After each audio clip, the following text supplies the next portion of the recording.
Blog Talk Radio. Welcome to the Pond Hunter broadcast from the Under the Sea radio show on Blog Talk Radio. The Pond Hunter, in the pursuit of all things aquatic. Take a look into the world of koi ponds, water gardens, and the lifestyles of the aquatically obsessed. Meet the pros, hobbyists, and cover some no-nonsense pond advice straight from the field. The Pond Hunter, in the pursuit of all things aquatic. Here's your host, koi pond and water garden expert, Mike Gannon.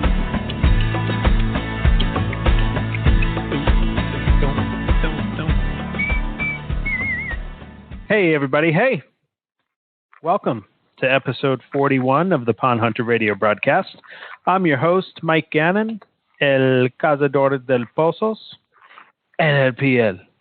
And in this episode, we are going to talk about how to acclimate fish, pond fish, koi, goldfish, you know, the guys in our backyard ponds. The material we're going to cover can apply to many, if not most, of the common aquarium fish, even invertebrates, with some nuances in the methodology, of course. But the core information, the principles of what we're covering is going to be pretty much the same. This is some good stuff to know if you're a pond keeper, a fish keeper. We're not covering in this episode large-scale acclimation, for example, like a vendor might do. Guys who are kind of flying fish around the world, bringing them in from different places, large quantities of fish, like really moving them. We're not talking about acclimation in those types of circumstance. We're going to focus on how to acclimate fish on a smaller scale, like when someone goes out and picks a couple of fish for their pond and brings them home. The classic advice, float the bag in the water for about 15 minutes and let them go. It floats the bag in the water. It floats the bag. Float the bag in the water was pretty typical advice. Simply floating the bag, however, is not what we are going to be talking about here. We're getting into not just how and how long, but why. Why are we acclimating our fish? What are we acclimating them to? And I can tell you, it ain't just temperature. So when we go to get fish, we should give some thought when we go to do this, when we're looking at these fish in whatever circumstance, pond fish, aquarium fish, whatever it is. We should give some thought to the reality of what that fish that we're about to bring home has been through. We're sitting there looking at it, and there's a pretty good chance that the fish you're bringing home has had a very rough few weeks. It's likely been netted, bagged, unbagged, bagged several times, driven around, flown around, driven again, probably experienced large temperature swings, changes in pressure that they're not accustomed to, and move from tank to tank to tank, exposure to all sorts of different fish, people, faces peering at it. It's been a pretty rough and tumble ride for the fish, most likely. An underwater dwelling creature who's really not genetically programmed to experience these things. Who ever heard of a flying fish? Come on! I know how much my cat hates being driven around and the trauma and drama my cat goes into. I got to think that a fish ain't going to be too happy about being driven around or flying around on airplanes. As a matter of fact, if I had to choose one animal on Earth that should not be on a plane, besides snakes, of course. We all know there should never be snakes on a plane. So besides snakes, fish should not be on planes. Fish, they live underwater. What are they doing at 10,000 feet? Crossing mountain ranges. But I understand they need to be, or we couldn't love them and make them part of our lives, which I'm guilty of. The lives of the aquatically obsessed. So acclimation is kind of a critical step as far as I'm concerned and should be done right. By definition, we of course want them to become accustomed to a new climate or new conditions. But the definition of acclimate also includes respond physiologically or behaviorally to a change in a single environment. When you acclimate yourself to a situation, you become used to it. And we should try to provide this for our fish. I hope I don't sound too like Miss Sarah McLachlan-y. I'm not going to start singing about my fish. I might, actually. So float the bag in the water for 15 minutes and let them go. This could possibly be the most widely and commonly distributed advice on acclimating fish to a new environment that's out there. Often given out by like dog and cat food stock boy at Pet This, the pet superstore. And boy, is it wrong advice. Yet believed by so many to be a sensible approach to acclimating fish. If you don't know any better, why not? It's something. Perhaps even you are saying, yeah, that sounds about right to acclimate my fish, but let's take a deeper look into acclimating fish and why we acclimate fish to new environments. By the way, as a kid, when I went to get fish, I was told to acclimate fish for 15 minutes. That's exactly what I was told. And honestly, it worked out okay. But we know better now. So the old float the bag advice would be one form of acclimating your fish to the temperatures, water temperatures of the fish's new surrounding. And it works. But 15 minutes would probably just about allow the water inside the bag to reach equilibrium with the outside water. I mean, just about. So I suggest that 15 minutes is not enough time for temperature acclimation. An hour would be better for temperature acclimation. And we're going to get to how to do that in just a few moments. But why do so many of us think that acclimation should just be for temperature? Isn't there anything else a fish should be prepared or acclimated for? I say yes. A lot more, actually. Ideally, a quarantine should be done before entering any fish into your general fish population. So let's assume, for the sake of this discussion, quarantine has been achieved by somebody. Okay? Best practices, right? The entire episode 39 of the Pond Hunter Radio broadcast, by the way, is on quarantine. So to learn more, check out episode 39. Lots of stuff on quarantine. But let's talk about the method of acclimating. And like we just said, give yourself like an hour, at least, for acclimating, or more time. For larger fish, more time. If you have more time, if you have 2 hours to acclimate your fish, then take 2 hours. Why not? Acclimation should be kind of a slow process, right? If you're in a hurry, pick another time to acclimate. You can't rush a good acclimation. From the moment of purchase, get the pond fish to their intended new home as quickly as possible. Don't run errands. When you get there, rinse the exterior of the bag that it comes in. This is just to try and avoid a bit of cross-contamination. A lot of times it's wet from the vendor's place or whatever. Just rinse the exterior of the bag, maybe even dry it off. And what you want to do is open the bag, pour off the excess water from inside the bag, leaving enough water in the bag to comfortably cover the dorsal fin, the back fin of your fish, right? You want it to be covered. Then place the bag fish into your pond or aquarium. I generally will take a bag and kind of roll back the edges, which creates something of an air pocket, makes it more buoyant, and keeps it open, keeps it from kind of closing down on you. So that's a good little trick. Roll back the edges of your plastic bag. And the bag should be kept open and folded back around the edges so it floats. At this point, temperature acclimation begins. You have the fish in the pond. The acclimation process also helps acclimate your new fish on many different levels that we may not even be considering, but are equally or more important than temperature acclimation.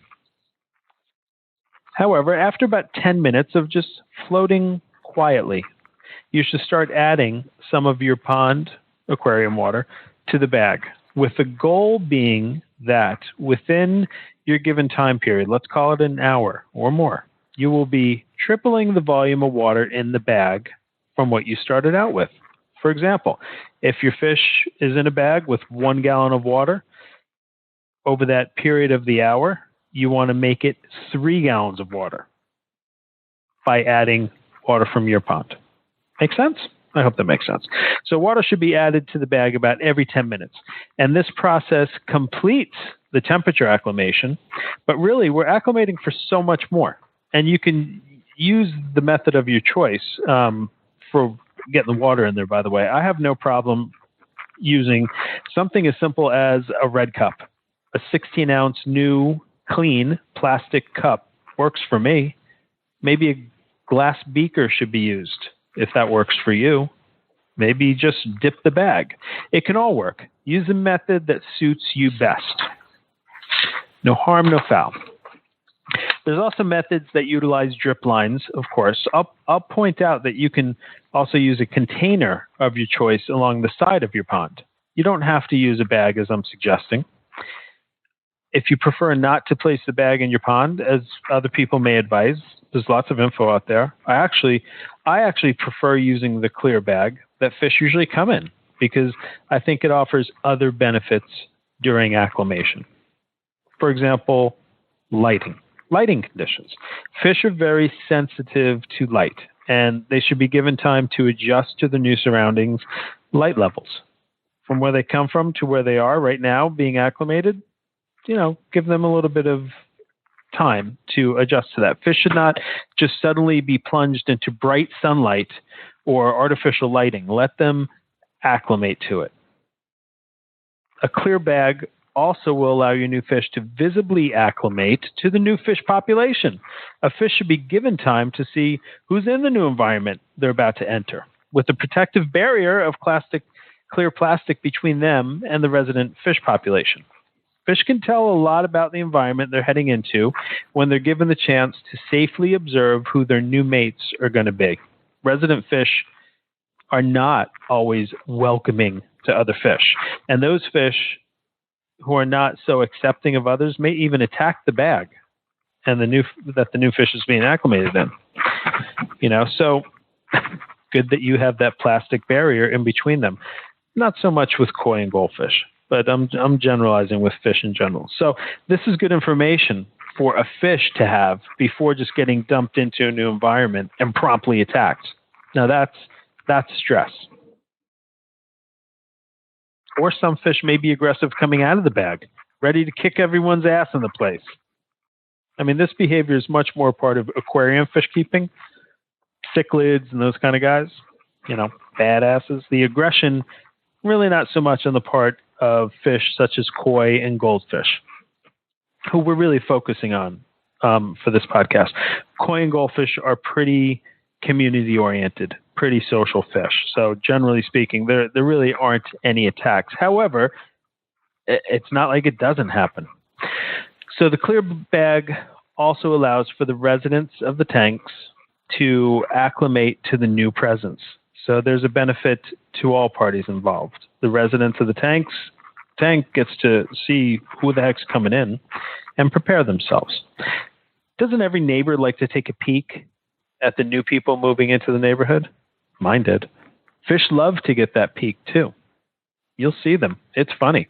So let them do it. Let them see who's the new kid on the block. Let everyone acclimate to each other. How about sound levels? Sound levels are important. Yeah, fish hear. A lot of fish hear very well. And they should be acclimated to the new sound. The jostling, they just came from the car. I mean, all of a sudden they're dumped into your pond. No, you got to let them acclimate.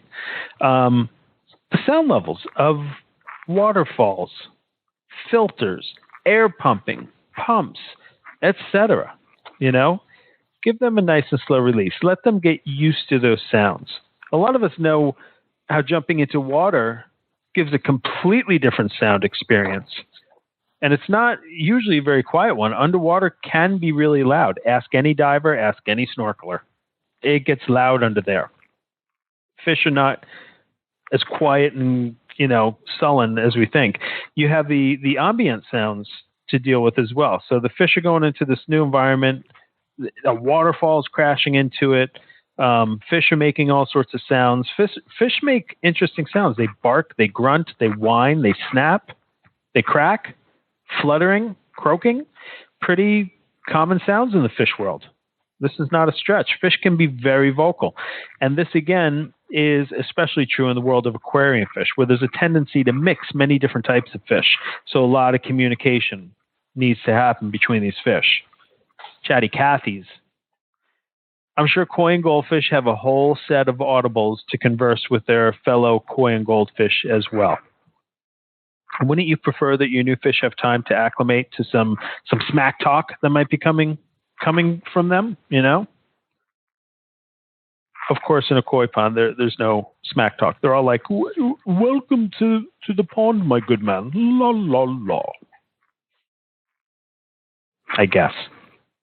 Actually, I don't know. I don't know if koi have English accents. I just made that up. I think they likely have more of like a Japanese accent. Don't quote me on that. There's Israeli koi too. Okay, so we veered off base. Where are we? Okay, so sound levels are important to acclimate to. And of course, water conditions. Hope you guys didn't think I forgot about water conditions. Overall water conditions, such as pH, ammonia, nitrate, nitrite, the nutrient levels, oxygen content, salinity, phosphates, more. These are all very important for a fish to be acclimated into slowly. The water that your fish is in when you bring them home is going to be a lot different from the water you're putting them into in just about every one of those water quality parameters that we just mentioned, plus all the other ones we didn't. Too quick of a change is stressful for fish. It can even be deadly for fish. So that's a very important aspect of acclimation. Probably, the real main important thing. Everything's important. Other things like hormone and chemical messages, urine, essentially, given off by other fish, can all be acclimated to by the method of slowly adding water to the new fish bag. The new fish is going to be able to smell and taste those chemical messages, those hormone messages that the other fish in the population are giving off. You know, believe me, it happens. Fish are not complacent. And when a new fish shows up, they'll express themselves, be or mad, by way of chemical messages, all sorts of stuff. It's the equivalent of butt sniffing that we often see dogs exhibit. So many animals exhibit. For some reason, they get a lot of information from that. Fish are no different. Literally. You'll see them do it. Fish also give off, like we said, the sounds such as barks, grunts, whines, fluttering, along with physical displays to show their rank and status in the pond or fish tank. This time in the container or the bag gives our new fish time to find out who is who in this new home, so as to make a smooth transition, a welcome entry, loving thy neighbor. During this whole time that you're spending acclimating your new fish, while he's collecting his information, you collect yours. You have at least an hour to really have a good look at the fish and examine them, apart from what you did prior to purchasing. So do this to the best of your ability. Even if you're kind of new to things, take the time, look at your fish, train your eyes. It's the only way it's going to happen. You have to stare at fish for a long time on that one. Yikes. Once your new fish is fully acclimated to your new water conditions, you've taken that hour, it'll be ready for release and ready for phase 2 of acclimation, which is surviving, commingling, and hopefully thriving amongst the resident fish. When you go to release your fish, dump the water from the bag. Dump it. Don't mix it with the water of your pond. Dump the water, or use the water to feed a plant. Let's be sensitive to water use. But that water should not go into your pond. Do you hear me? Net your new fish out of the water to place directly into its new home. Do not mix water into your pond. Do not mix the water into your pond. Mixing the water into your pond is putting your fish in the fast lane to sickness, disease. There's a good possibility of introducing parasites and pathogens to your pond. Don't do it. Even the gerbil food stock boy at Pet Me Here will tell you that. So listen to him, if not me. So, with all of this to consider, we can see how important acclimation is for a fish, but more importantly, what we're really acclimating the fish to as well. What are we really acclimating them to? There's so much more. So with your next addition to your pond aquarium, remember to acclimate. It's not only allows your fish a much better chance at a smooth transition into the new fish population, although fish will be fish, but also gives you a bit more time to enjoy the experience of building your fish population. I hate calling it a collection. Right? So this is kind of what we're talking about with acclimation. Let's recap. What did we learn? Well, I think I adequately clarified what type of accent koi have. So there was that. Fish don't like flying. They don't like fast cars. Check. We learned to take our time acclimating. Don't rush it. Take an hour. Forget the old 15-minute rule. Let's make it an hour. Take an hour or even more to acclimate your fish. And you're acclimating to your water conditions. And it's so important. All of them, not just temperature. You're acclimating them to all your water conditions. That's a very important part of the reasoning behind acclimating your fish. I suggest floating them in a clear fish bag, but you use your container of choice. In my opinion, the clear bag allows them to adjust to light levels and see who they're moving in with, as well as some other benefits. To add water, I use a 16-ounce red cup, and I add water to the new fish bag about every 10 minutes until I have tripled the volume of water in the bag. And remember, we're acclimating them even to stuff like the sound level in our ponds. We have equipment running. We have the sounds of waterfalls, aerators. They need to acclimate to that. I bet a few of you even have pumps that are kind of loud. You know, the fish hear that stuff. If you hear it while you're sitting on your patio, they're hearing it too. Also, fish themselves. They give off all sorts of audible messages.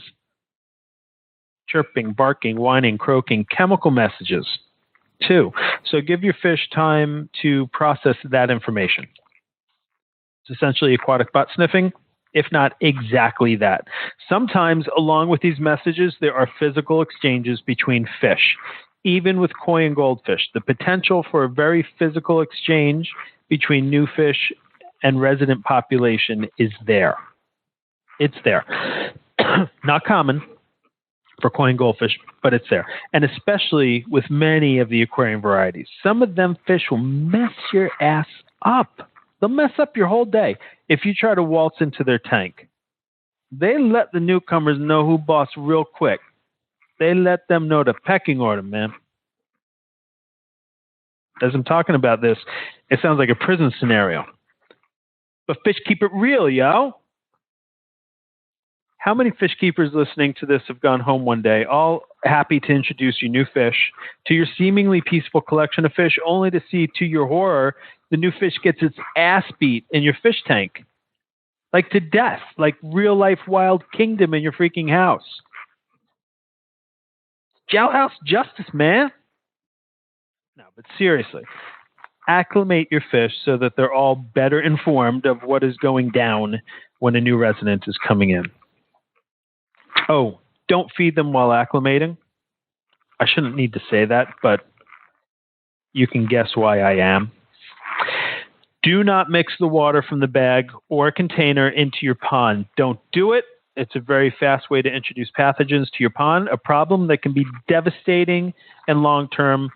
Don't do it. Right? You heard it here. You know the stuff I'm telling you.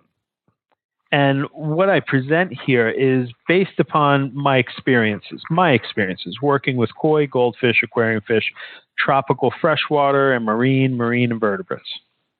Been around them a long time. I present methods that I have used and feel will give you the best success as well. I want you to be successful. I cannot present all methods, of course, and commercial application of these same fish will be same in principle, but different in practice. In this episode, I'm looking to help the hobbyist. But everything I say is simply my opinion. And there are many ways to do many things. But I'm glad you took the time here to get a better understanding of acclimating fish. And there's lots more info out there for you guys. Go and find it. My name is Mike Gannon, and I'm the host of the Pond Hunter Radio broadcast. I'm glad you've spent this time with you talking about fish. You gotta love fish. Hey, I'm the owner of Full Service Aquatics of Summit, New Jersey. We design and install world-class koi ponds, goldfish ponds, water gardens, and water features of every type. We also provide every type of service. Full service aquatics, fullserviceaquatics.com. Thanks for sticking around, you guys. Thanks for listening. You can find more Pond Hunter. Yep. You can find it on YouTube, on Facebook. Keep it pondy. Yep. On Twitter. Keep it pondy. On Instagram. Got waterfall. Yeah. And of course. Got waterfall. Yeah, on Blog Talk Radio and iTunes. You would be a real friend of the show if you took a minute to offer up a review of the podcast on iTunes. True friend. Want to get in touch? My email is mike@fullserviceaquatics.com. You got a question? Got a problem? Thinking of building a pond or a water feature? Give me a call. I'd love to hear from you. I'd love to help you. My phone number is 908-277-6000. I'd love to hear from you guys. Give me a call. Hey, thanks again, and take care, everybody. I'll see you next time on the Pond Hunter Radio broadcast. And yeah, keep it pond. You have been listening to the Pond Hunter Radio broadcast on Blog Talk Radio with your host, Mike Gannon, the Pond Hunter. In the pursuit of all things aquatic, broadcasting Wednesday nights on Blog Talk Radio. The Pond Hunter, keeping it pondy for the aquatically obsessed. That's right. Yeah. We'll catch you next time, everybody. Thanks for sticking around. Peace.